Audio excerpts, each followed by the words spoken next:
Olá pessoal, neste vídeo vamos falar sobre algumas técnicas para observação de uma situação problema. Então técnicas como estratificação, histograma, Pareto, gráfico de tendência. Vamos começar falando sobre estratificação. Estratificação é muito mais um conceito, né, sobre como a gente manipular os dados do que propriamente uma técnica, né? Então estratificar significa separar em estratos, né? É o que a gente faz, a gente separa os dados em grupos, né? Em grupos com base em algumas características que sejam distintivas e que sejam importantes para nos ajudar a esclarecer essa situação problema. Então, a gente, por exemplo, quando a gente suspeita que o problema ele pode variar diferentemente dependendo do dia da semana, do dia do mês, do turno de produção. Então esses, né, são estratos, né? Então alguns exemplos, como eu disse, tempo, né? Então os efeitos, né, desse problema eles são diferentes no período da manhã, no período da tarde, né, ou ao longo dos dias da semana, no final de semana, não? Ou turno de produção, né? Então os dados eles variam significativamente quando a gente considera esses estratos, a gente percebe diferenças, não é? Se a gente separa os dados, não é? Por exemplo, considerando o turno de produção. E o mesmo tipo de raciocínio pode ser usado para outros exemplos de estratos, né? Então, como o local, né?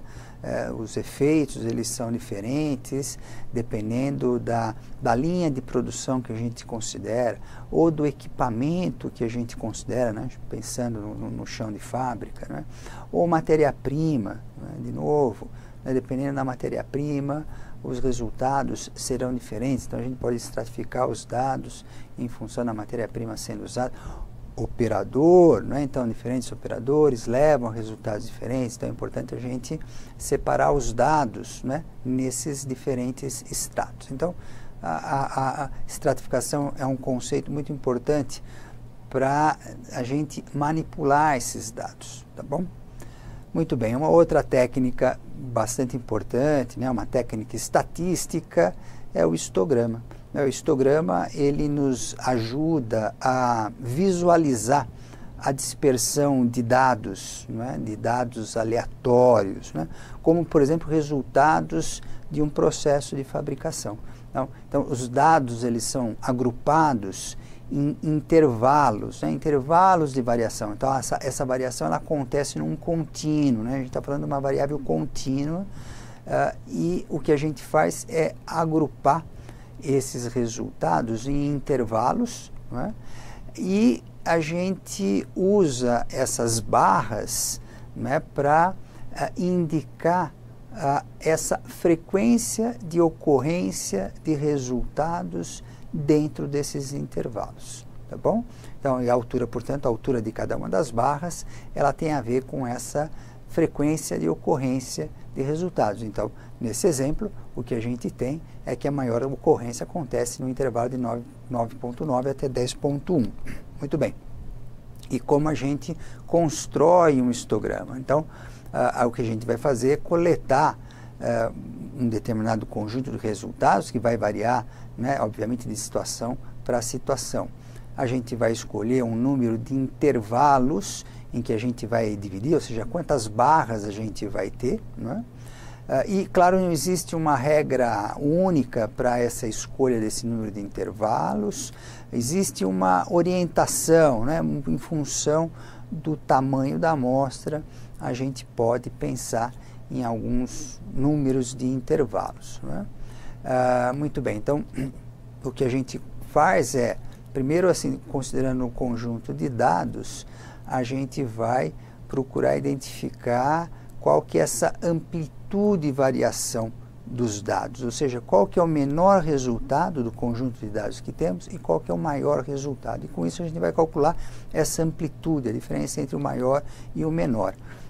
A partir do cálculo dessa amplitude, a gente vai calcular essa largura do intervalo, que é esse H. H é a largura do intervalo e, obviamente, ele é calculado em função, né, dessa divisão da amplitude máxima pelo número de intervalos que a gente decidiu né, dividir esse conjunto de dados, né? A gente vai calcular os limites de cada intervalo, né?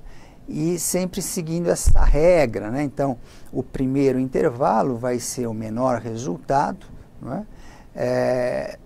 Até então, o centro do intervalo, que a gente está dizendo aí é K1, né? Então é o mínimo menos a metade do intervalo, é o limite inferior, e o limite superior é o mínimo mais a metade do intervalo, né? Com essa característica de que o menor valor ele está incluído nesse nosso intervalo, então o mínimo menos a metade do intervalo está incluído no intervalo, então o intervalo é K1 maior ou igual do que esse valor e menor do que o mínimo mais a metade do intervalo, ou seja, o limite superior ele não está incluído, mas sempre a regra é essa, o limite inferior está incluído no intervalo, o limite superior está incluído no próximo intervalo, né? E a gente vai então definindo os próximos intervalos da mesma maneira, né? Muito bem, então vamos pensar nesse exemplo, né? A gente tem esse conjunto de resultados, então se a gente observar nós temos 63 resultados e vamos dizer numa primeira tentativa vamos definir 10 intervalos, né? Bom, a gente percebeu que o maior valor desse conjunto de valores é 10,7, o menor é 9,2, portanto, o nosso, essa variação máxima, essa amplitude máxima é de 1,5 unidades. Não é? A gente, como a gente definiu 10 intervalos, a gente chegou num valor H de 0,15. Não é? Como 0,15, como a gente não tem nos nossos dados essa resolução centesimal, né, o que a gente tem uma resolução decimal, a gente arredonda esse nosso intervalo para 0,2, né, ou seja, que corresponde a esse múltiplo da minha menor resolução, né, dessa, porque o nosso dado ele vai até a casa do décimo, né, a gente não tem resultados na casa centesimal. Então eu escolhi um H de 0,2, então esse é meu intervalo. Bom, e a partir daí então eu vou, olhando para o meu conjunto de dados, contabilizar qual que é a frequência de ocorrência de resultados entre 9,1 e 9,3, incluindo 9,1, não incluindo 9,3, eu tenho um resultado. Depois meu segundo intervalo de 9,3 a 9,5, eu tenho 6 resultados e assim por diante. E eu com isso construo esse meu histograma, né? Então que ilustra essa dispersão dos resultados ao longo desse intervalo. Muito bem, uma outra forma de a gente ilustrar a dispersão de resultados é usando boxplot, né? De novo, boxplot é uma técnica estatística muito usada, não é? Nesse caso, a gente ilustra essa dispersão de resultados com base na mediana, né, e da proporção de resultados acima e abaixo de mediana e acima e abaixo dos quartis. Não é? Então, a gente, boxplot tem esse jeitão, essa carinha, a gente tem a mediana, a gente tem o mínimo, o máximo, o primeiro quartil, né, o que significa que do conjunto de resultados, 25% deles está abaixo desse valor, não é, que é o primeiro quartil. Então, se a gente tem 100 resultados, 25 resultados, um quarto desse total do conjunto de resultados, vai estar abaixo desse valor que a gente explicita aí.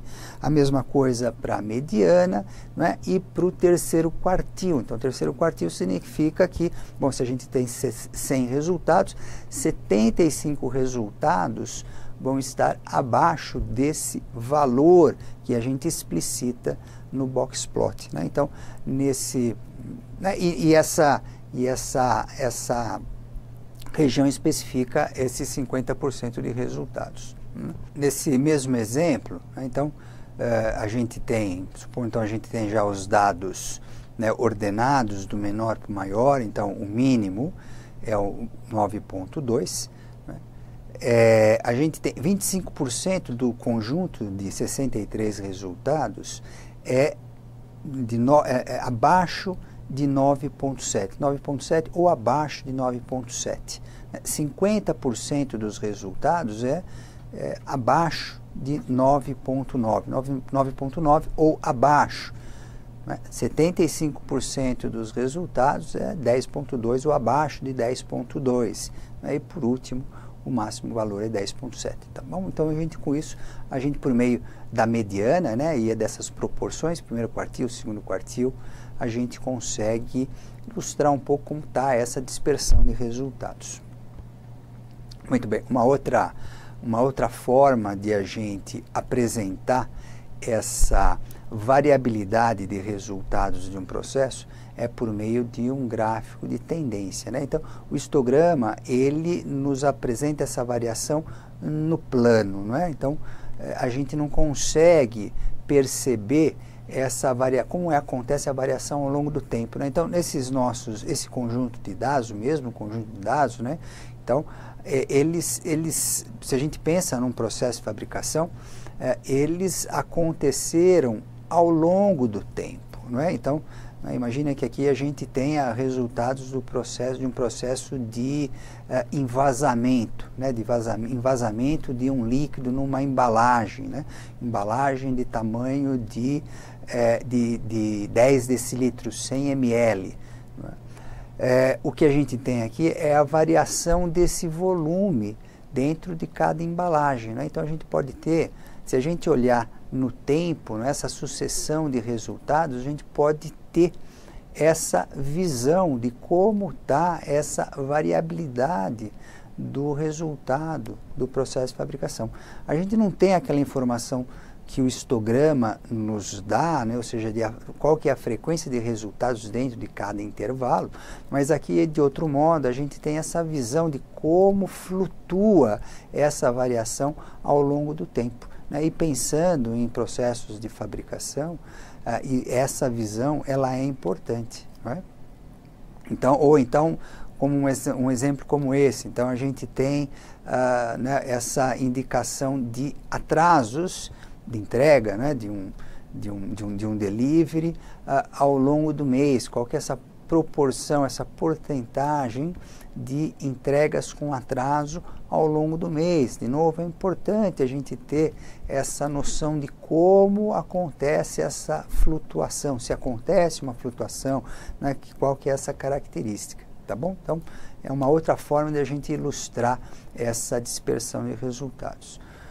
Uma outra técnica, né, diferente dessas que a gente acabou de ver, mas bastante importante, é o diagrama de Pareto. O diagrama de Pareto, ele tem esse nome porque ele se baseia no princípio de Pareto, que foi desenvolvido por esse economista italiano, que desenvolveu essa regra do 80-20, né?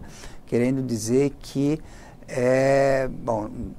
como desenvolvido inicialmente, essa regra do 80-20 se tratava da distribuição de renda, né? Então 80% da renda concentrada em 20% das pessoas. Então esse mesmo conceito ele foi transposto para a qualidade, né? Como a maior parte dos custos, né? 80% dos custos da qualidade advém de poucos problemas, 20% dos problemas, ou a maior parte dos problemas, né, decorrem de poucas causas. Então, fazendo referência a essa regra do 80-20, tá bom? Bom, o diagrama de Pareto também é um gráfico de barras, né? A altura das barras ela é proporcional a essa frequência de ocorrência de problemas, né, ou causas de problemas, e a disposição das barras ela sempre obedece essa regra, né? Então a mais frequente ela está na extremidade esquerda do diagrama de Pareto. Então a gente tem essa sucessão de barras da maior para menor frequência de ocorrência.